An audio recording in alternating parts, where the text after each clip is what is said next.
홀로 있음의 영성을 위하여 오늘 함께 말씀을 나누도록 하겠습니다. 현대 기독교에서 영향력 있는 기독교 영성가인 리차드 포스터가 저술한 책이 있는데요.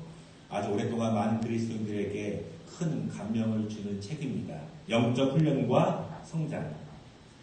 이 책에서 신앙인들이 어떻게 그 영성을 준비할 수 있는가, 영성은 어떤 과정을 통해서 성숙해 가는가, 이것을 13단계로 말하고 있습니다.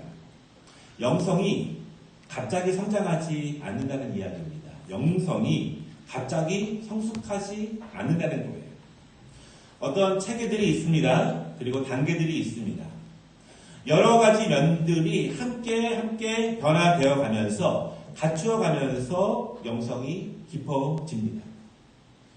믿음의 선진들이 어떻게 하나님을 더 가까이 모시게 되었는지, 어떻게 하나님의 뜻이 믿음의 사람들에게 삶의 기준이 되어 갔는지, 어떻게 하나님의 말씀들이 그들의 삶에서 실제적으로 이루어졌는지를 살펴가면서 영성의 과정들을 이 책에서 설명하고 있습니다.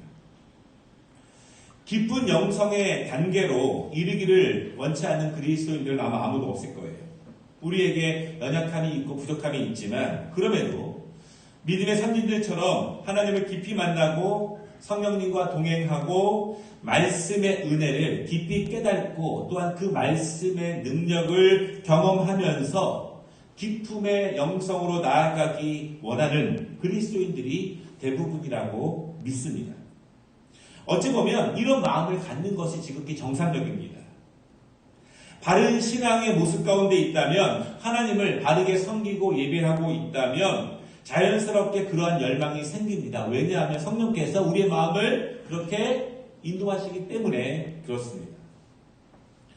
그런데 장애물들이 참 많습니다. 깊은 영성의 단계로 나아갈 때 마음에 원하는 것과 사모함은 많이 있지만, 계속 만나는 장애물들 때문에 우리는 주저앉게 됩니다. 다시 맨 처음으로 돌아가게 됩니다. 오래도록 그 자리에 계속 머물러 있습니다. 많은 시간이 지나도 좀처럼 나아가지 못하고 계속 그 자리에 있는 상황들을 만나게 됩니다. 그 장애물들이 어떤 것일까요? 어떤 장애물들이 우리가 깊은 영성의 세계로, 단계로 나아가고자 할 때 우리의 발목을 잡고 있는 것, 길목을 막고 있는 장애물들은 어떤 것일까? 리차드 포스터가 그리스도인들의 영성을 가로막고 있는 현대의 3가지의 장애물을 이렇게 말합니다. 그것은 시끄러움과 조급함과 혼잡함. 이 3가지가 좀 달라 보이지만 사실 같은 거예요. 우리에게 너무나 익숙한 것입니다. 그런데 이것들이 하나님께로 나아가는 그 깊은 영성의 길목에서 믿음의 순례자들의 발목을 번번이 붙잡고 있습니다. 영성으로 나아가는 장애물들, 어떤 눈에 보이는 물질적이고 물체적인 것들, 삶의 나쁜 습관들, 물론 이런 거일 수도 있지만 우리의 삶에 깊숙하게, 잔잔하게, 깊게 퍼져져 있는 이러한 것들, 이러한 시끄러움과 조급함과 혼잡함이 우리가 깊은 영성으로 나아가는 데 방해가 된다는 것이에요.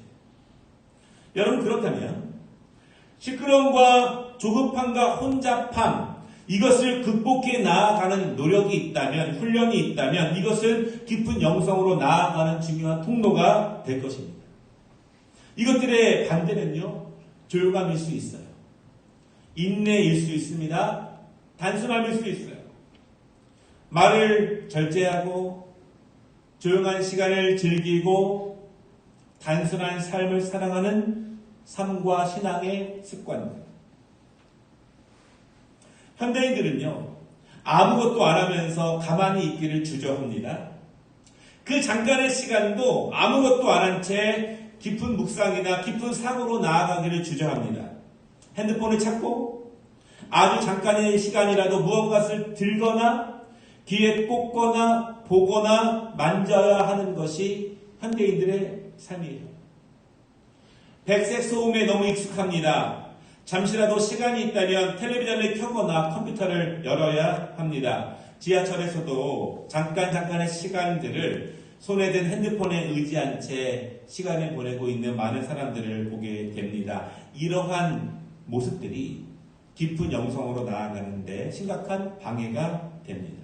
왜냐하면 영성은 기도와 묵상과 영적인 소통과 조용히 말씀을 듣고 읽고 되새기는 작업들을 통해서 영성의 기본기들이 잘 다져지기 때문에 그렇습니다. 오늘 말씀을 통해서 깊은 영성으로 나아가기 위해서 현대를 살아가고 있는 우리들이 무엇에 더욱더 힘써야 하는지, 어떤 장애물들을 넘어가야 하는지에 대해서 함께 말씀을 나누고 도전받는 시간이 되시기를 주님의 이름으로 축복합니다. 첫 번째는요, 야곱은 홀로 남았다. 시간이 조금 남는다고 해서 그 시간을 묵상과 기도에 사용하는 것은 아닙니다. 기도로 훈련되고 평소에 정기적으로 시간에 맞춰서 기도하는 분들은 시간이 나면 말씀을 읽고 기도하면서 그 시간을 사용합니다. 그런데 많은 현대인들과 많은 그리스도인들, 훈련되지 못한 그리스도인들은 말씀드린 것처럼 잠깐, 찰나, 몇 초의 시간만 여유가 있으면 핸드폰을 엽니다. 네이버를 열고, 페이스북을 열고, 인스타를 열고, 유튜브를 엽니다. 아니면 귀에 이어폰을 끄고 음악을 듣습니다. 아무것도 없이, 아무것도 안 하면서 홀로 있는 시간을 갖는 것을 매우 어렵게 생각하고 심지어 괴롭게 생각하고 있는 것이 현대의 많은 사람들의 모습입니다. 리차드 포스터의 지적처럼 현대인들은 시끄러움을 즐깁니다. 거기에 너무나 익숙해져 있습니다. 말을 하거나 글을 쓰거나 무엇인가 내 뜻을 내보내고 전달하고 말하는데 너무나 익숙해져 있습니다. 그리고 빨리빨리 무엇인가를 찾아 즐기는데 자유로운 모습이 있어요. 그러나 기독교 역사를 보면요, 믿음의 사람들은 홀로 있는 시간들을 정해놓고 만들었습니다. 조용한 곳을 일부러 찾아갔습니다. 손에 있는 모든 것들을 일부러 의도적으로 내려놓고 주변으로부터 떨어진 곳으로 찾아가서 그 시간을 즐깁니다. 그리고 그 시간을 말씀과 기도로 사용하면서 깊은 영성으로 조금씩 나아가게 되었습니다. 오늘 본문을 보면 야곱은 홀로 남아 있습니다. 그가 홀로 남아 있는 이유가 두 가지인데요. 첫 번째, 그의 상황이 그를 홀로 남게 했습니다. 그가 왜 그렇게 있느냐? 그의 인생이, 그의 상황이, 그의 눈앞에 닥친 두려움이 그를 홀로 있게 했습니다. 야곱이 약 20년 동안에 외삼촌 집에서의 생활을 마치고 고향으로 돌아갑니다. 부모를 떠나서 객지에서 오랜 시간 고생하다가 다시 고향으로 돌아가는 것, 이것은 큰 기쁨이며 설레는 것이고 즐거운 일입니다. 홀몸으로 나왔습니다. 이제는 대가족을 이끌고 돌아갑니다. 그런데 야곱은 두려워요. 그의 마음의 기쁨과 설레임보다 두려움이 훨씬 더 큽니다. 왜냐하면 잠깐의 시간이 흐른 다음에 그동안 쌓아왔던 그의 모든 고생과 노력이 한순간에 끝날 수 있는 일이 그의 눈앞에 예비되어 있기 때문에 그는 두렵습니다. 그 두려움의 근거가 무엇일까요? 여러분, 그것은 야곱과 그의 형 에서와의 뒤틀린 관계 때문입니다. 살아가면서 여러 가지 어려움들을 경험할 수 있겠지만 사실 사람과 사람 사이의 관계가 크게 뒤틀려졌을 때 그때 겪는 괴로움은 상상보다 훨씬 더 큽니다. 더군다나 크게 뒤틀린 가족 내의 불화들, 다툼들, 정말 견디기 어려운 아픔과 상처가 됩니다. 어떤 물질적인 것, 어떤 눈에 보이는 것, 그런 것보다 관계가 뒤틀려져서 벌어지고 있는 상처들이 훨씬 더 그 아픔이 크고 오래 갑니다. 왜 그들의 관계가 뒤틀려졌을까요? 여러분, 그것은 아버지 이삭이 죽기 전에 그의 아버지 아브라함이 그랬던 것처럼 이삭은 장자인 에서에게 축복을 전심을 다해서 주기를 원했습니다. 그런데 그 일을 야곱이 가로챘습니다. 여러분, 그것은 단순한 그냥 한 번 그냥 받는 축복 기도가 아니에요. 믿음의 조상인 할아버지 아브라함에게 주신 그 약속들, 축복들, 그것을 아브라함의 후손들이 전승하고 계승하고 이루어지게 하는 것인데 그 약속의 축복 기도를 야곱이 가로챈 거예요. 그래서 에서가 받지 못했습니다. 분노한 형을 두고 도망치듯이 야곱은 서둘러 고향을 떠났습니다. 그리고 삼촌 집에서 고생을 하며 생업을 이루었고 시간이 흘러서 결혼도 하고 가정도 이루었습니다. 아내가 4명이고요. 많은 자녀들을 둔 가장이 되었습니다. 듬직합니다. 어른이에요. 사회적으로 안정된 사람입니다. 모든 면에서 평안한 시기이고 안정적인 시기가 되었습니다. 최소한 겉으로 보기에는 그렇습니다. 그런데 그는 고향으로 돌아가는 발걸음이 너무나 무겁고 두려워요. 고향으로 돌아가고 싶은데 날마다 지난 20년을 고향을 그리며 살아왔는데 열심히 노력했는데 이제는 고향에서 나머지 삶을 살고 싶은데 너무 두렵습니다. 겉으로 다 표현하지 못하지만 너무 겁이 나고 너무 두려워요. 왜냐하면 20년 전에 뒤틀린 관계가 20년 동안 쌓이고 쌓여서 이제는 눈덩이처럼 커져버렸기 때문에 그렇습니다. 그의 형 에서가 눈에 불을 켜고 야곱을 찾고 있다는 소식이 들립니다. 야곱을 죽이려고 군사를 준비해서 저 약복강 건너편에서 그 동생 야곱이 건너오기만 기다린다는 소식이 들립니다. 그의 형 에서가 가지고 있는 분노가 20년 동안 쌓이고 쌓여서 그 큰 분노를 터뜨리고자 준비하고 있다는 소식을 들어요. 그런 두려운 상황이 야곱을 홀로 남게 했습니다. 상황이 그를 홀로 남게 했습니다. 두려움 때문에 그는 홀로 남는 것을 선택합니다. 야곱은 늘 분주해요. 일부러 홀로 남는 것을 선택하지 않는다면 그는 홀로 있기 어려운 존재입니다. 항상 그의 주변에는 4명의 아내가 있습니다.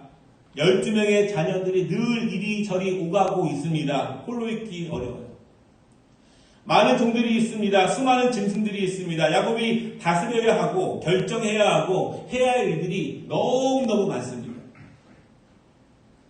그래서 야곱은 홀로 남는 것을 선택합니다. 해결해야 할 일이 있고 꼭 필요한 것이 있는데 모두가 함께 있는 분주하고 혼잡한 시간에는 그것을 할 수 없기 때문에 야곱은 홀로 있는 것을 선택합니다. 야곱은 모두를 강 건너편으로 모두 떠나보냅니다. 분주하면, 혼잡하면, 시끄러우면 할 수 없는 일이 분명히 있기 때문에 그 일을 하기 위해서 야곱은 모두를 떠나보내고 홀로 그 상황을 맞이합니다. 여러분 얼마나 바쁘고 분주합니까? 해야 할 일들이 많습니까? 그럼에도 그렇게는 할 수 없는 일들이 있어요. 홀로 해야 할 일이 있습니다. 야곱은 그래서 홀로 그 상황을 맞이하게 됩니다. 두 번째, 야곱이 홀로 남은 이유는 야곱은요, 그렇게 훈련된 사람입니다. 물론 갑자기 닥친 환경 때문에 홀로 남을 수 있어요. 내가 의도치 않게 혼자 남아 있을 수 있습니다. 그런데 정작 그렇게 홀로 남아도 무엇을 하며 그 시간을 보내야 하는지 모르는 경우가 대부분이에요. 홀로 있는 연습이 안 됐기 때문에 그렇습니다. 야곱은 그 부분에 훈련된 사람입니다. 물론 그도 배운 거예요. 그의 할아버지 아브라함이 홀로 있을 때의 모습을 보았습니다.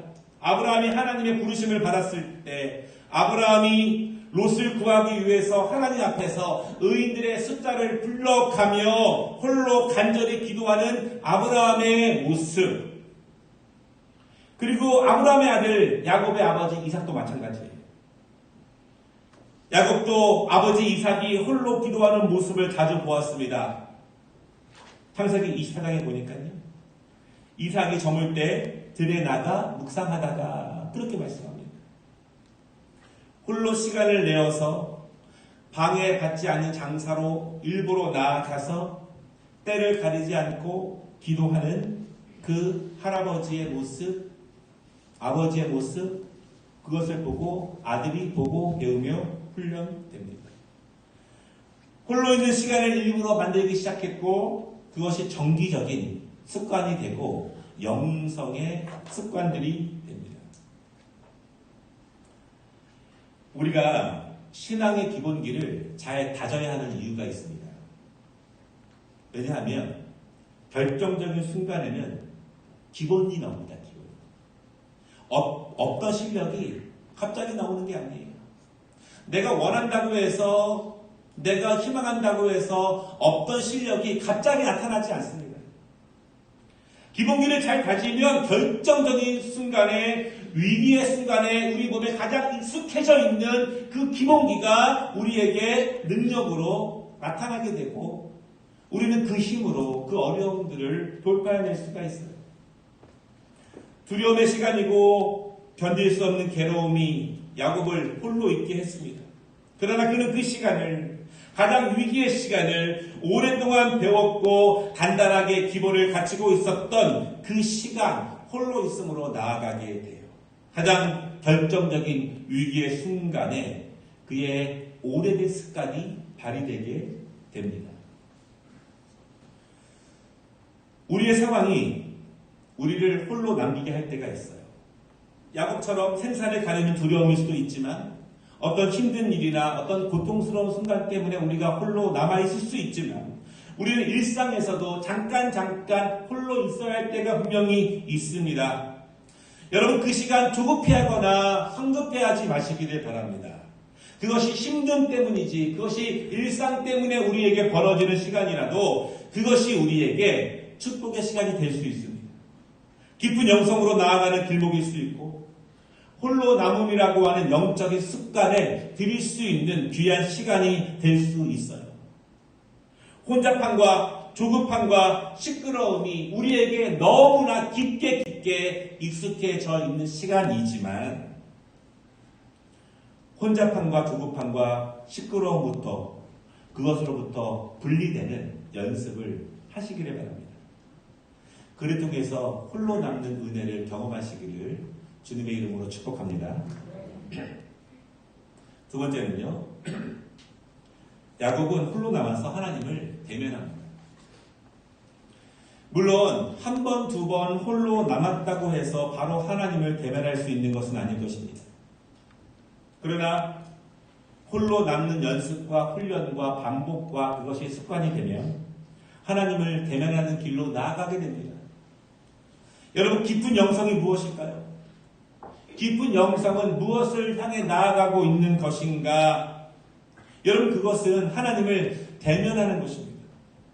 말씀으로만 만나던 하나님, 찬양으로만 만나던 하나님을 내 눈에서, 내 귀에서, 내 감각을 통해서 직접 하나님을 만나는 것이에요. 사실 이것이 깊은 영성의 은혜이며 그것을 알기에 더 계속 깊은 영성을 추구해 나아가는 거예요. 그것을 알기에 더 계속 시간을 들여서 경건의 훈련으로 나아가게 되는 것입니다. 기도를 훈련하고 말씀의 묵상을 습관 들여가면서 경건의 훈련을 하는 최종적인 목표는 하나님을 경험하기 위해서예요. 다른 사람에게 들은 이야기로만 만족하는 것이 아니라 설교를 통해서 들은 성경 이야기로만 만족하는 것이 아니라 내가 내 경험으로 내가 직접 만나는 은혜를 누리기 위해서 우리는 깊은 영성으로 나아가는 것입니다. 아브라함이 만난 하나님, 모세가 만난 하나님, 다니엘이 만난 하나님, 그렇게만 하나님을 배우고 아는 것이 아니라 내가 그 하나님을 만나는 것이고 그 고백이 나의 고백이 되는 것이고 그들에게 역사하신 하나님이 나에게도 역사하심을 우리가 경험하게 되는 것입니다. 야곱은 홀로 남았습니다. 그리고 기도해요. 그리고 성경에 말하기를 어떤 사람과 날이 새도록 씨름을 했다 이렇게 말합니다. 중요한 포인트가 이것이에요. 날이 새도록 씨름을 했다는 것입니다. 홀로 나왔습니다. 5분 동안 홀로 남은 것이 아니에요. 1시간 동안 홀로 남은 것이 아닙니다. 그런 홀로 남음을 의미하는 것이 아닙니다. 오늘 이 말씀을 보다가 제가 두 가지 생각이 들었어요. 이 홀로 남음이 무엇입니까? 이 의미는요. 첫째는 충만한 시간을 가졌다는 의미이고, 둘째는 온 힘이 집중된 시간을 가졌다는 의미일 것이에요. 날이 새도록 씨름했다는 의미예요. 가득 찬 시간, 완전한 시간을 가졌다는 의미입니다. 온 마음과 힘과 정성을 다해서 만났다는 의미일 거예요. 모든 열정을 다해서 만났다는 의미이고 모든 집중이 그 안에 포함되어 있다는 의미일 것입니다. 홀로 하나님을 대면하는 것은 이런 것입니다. 스쳐 지나가듯이 애매하게 알쏭달쏭하게 하나님을 대면하는 것이 아닙니다. 여유 있게 오며 가며 가볍게 하나님을 대면하는 것이 아니에요. 온 힘 다해 온 마음을 다해 집중하여 하나님을 만나게 되는 것입니다. 믿음의 사람들은요, 이렇게 하나님을 만났습니다. 분명하고 명확하게 하나님의 음성을 들었고 온 힘과 마음을 집중하여 하나님을 만났습니다. 어린아이들은 되지 않을까요? 어린 학생들은 안 될까요? 그렇지 않아요. 그들도 홀로 남음으로 훈련되면 그럴 수 있습니다. 어린 사무엘은 홀로 성전을 지키면서 하나님의 부르심을 들었습니다. 그가 성전에서 며칠 지낼 때, 며칠 지날 때 하나님의 부르심을 들은 것이 아닙니다. 아주 오랫동안 성전에서 홀로 낮과 밤을 지내며 말씀을 대하며 훈련되고 연습되었을 때, 그때 사무엘은 하나님의 음성을 듣습니다. 명확하게 들었고 분명하게 들었습니다. 그리고 하나님을 만납니다. 다윗은요, 이 믿음의 선배들의 전통을 잘 알고 있습니다. 그래서 잘 훈련되었습니다. 홀로 남아 찬양을 합니다. 홀로 남아 시로 옮깁니다. 도망칠 때, 피해 다닐 때, 정신병자 노릇을 할 때, 그때도 그는 홀로 남아 기도하고 감사하고 회개합니다. 다윗의 영성은요, 홀로 있는 시간을 얼마나 깊은 영성의 시간으로 나아가게 하느냐, 그것이 결국 다윗의 영성을 만든 거예요. 하나님의 능력이 그야 임하게 하는 것을 거기서 만들게 되었습니다. 그렇게 깊어집니다.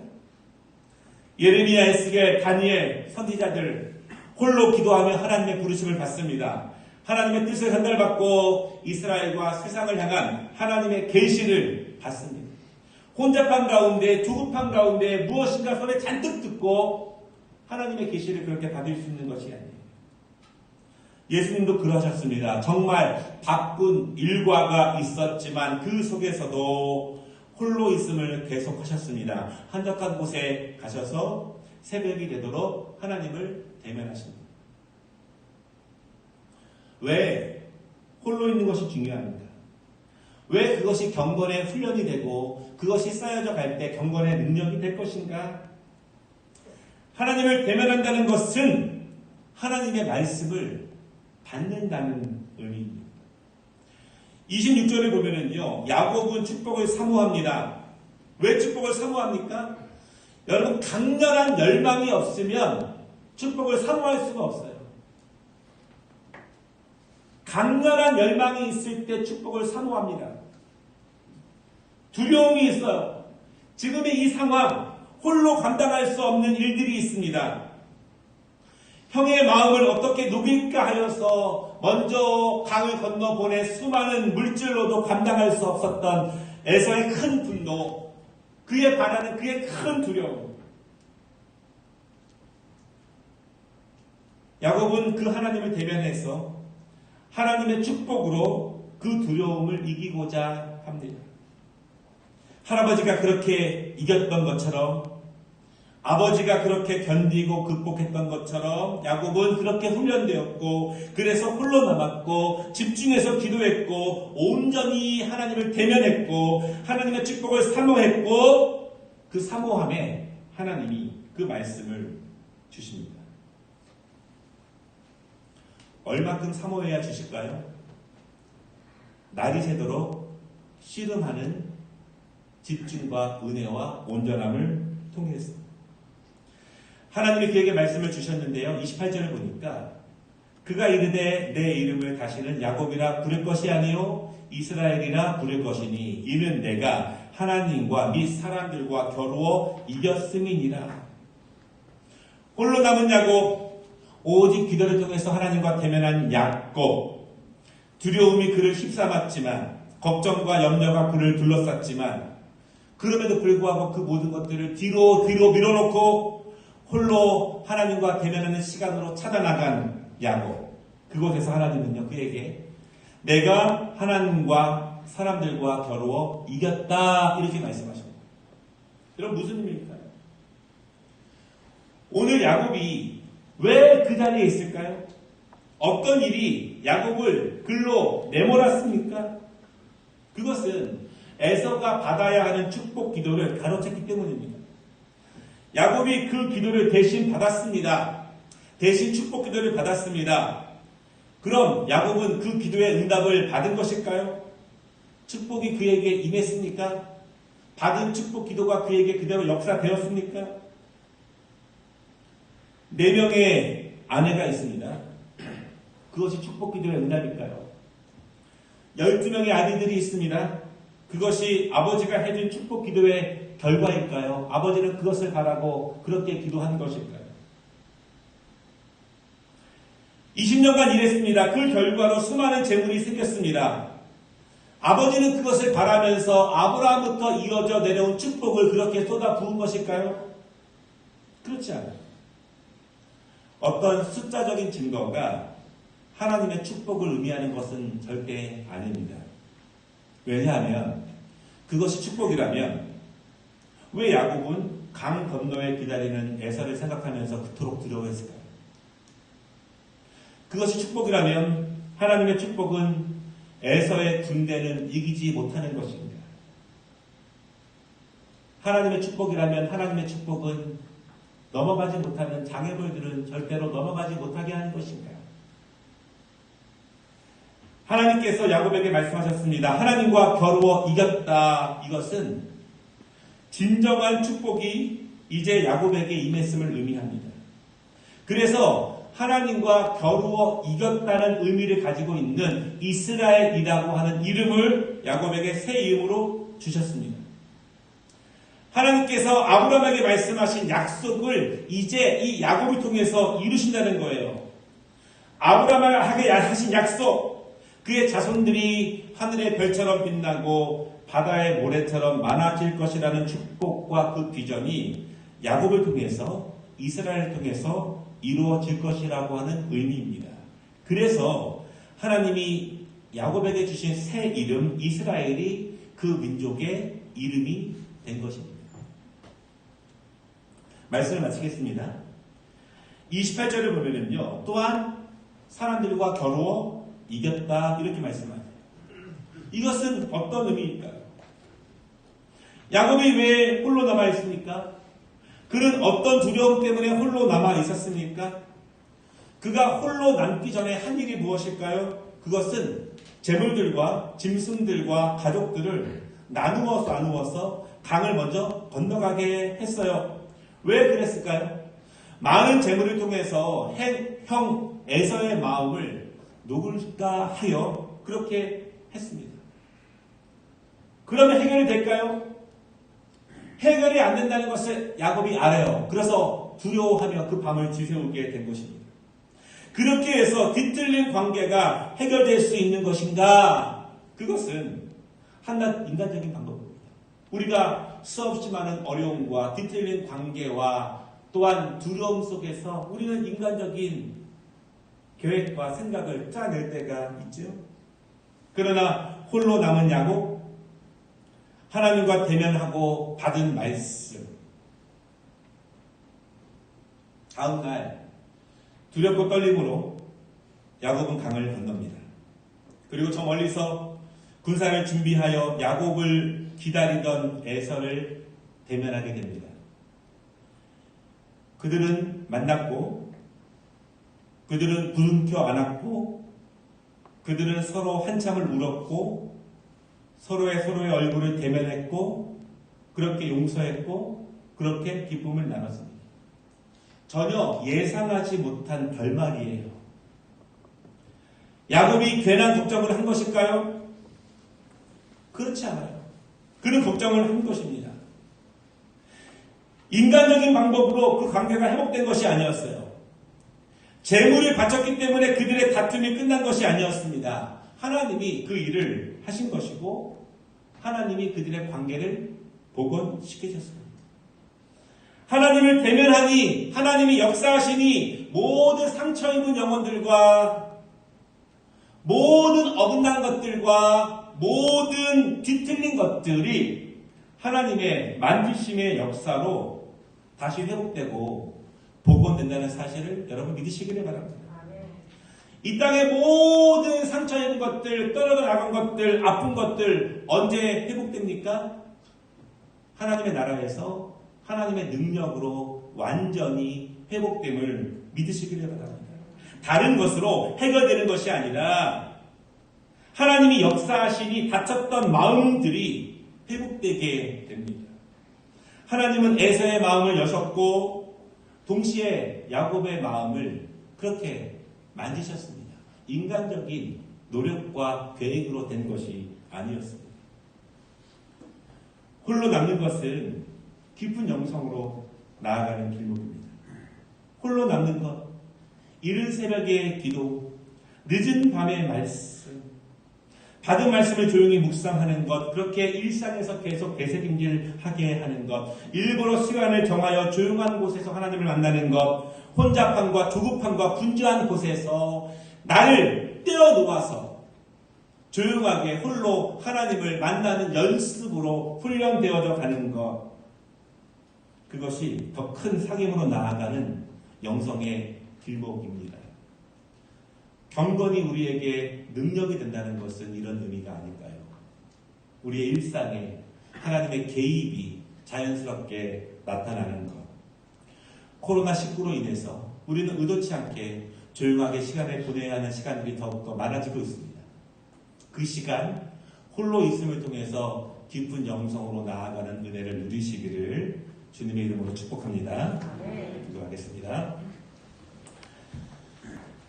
하나님 아버지, 어떤 상황이 우리를 홀로 있음으로 내몰 때가 있고 또한 우리의 두려운 것들과 우리의 힘으로 감당할 수 없는 문제들이 우리를 홀로 있음으로 몰아갈 때가 있습니다.